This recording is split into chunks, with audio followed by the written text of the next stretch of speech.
Kadang kita nak senang, nak santai kan. Jadi kita tak pilih untuk kita nak mujahadah. Allah yang berkehendak untuk kita upgrade. Allah telah masukkan kita dalam kegelapan-kegelapan mengikut pada kehendak Allah Subhanahu Wa Taala.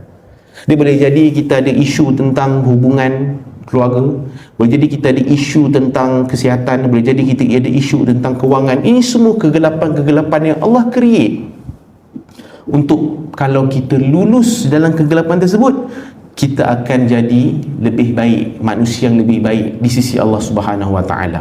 Itulah apa yang Nabi Yusuf lalui juga.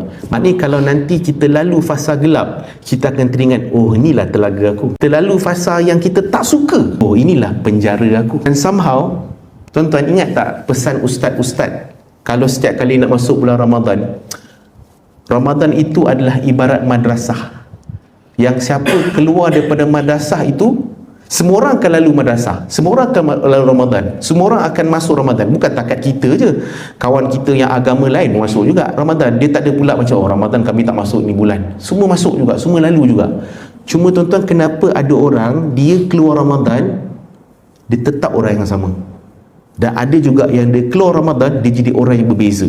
Akhlaknya, dia punya perbuatan dia, amalan dia, hati dia. Kerana dia lulus dalam madrasah itu, dalam telaga itu, dalam mujahadah itu, sebulan yang Allah create buat kita. So sebab itulah kata ulama, kalau Ramadan tak boleh mengubah kita, maka tunggulah kematian saja yang akan jadi peringatan buat kita. Sebab dah tak ada bulan lebih baik daripada Ramadan.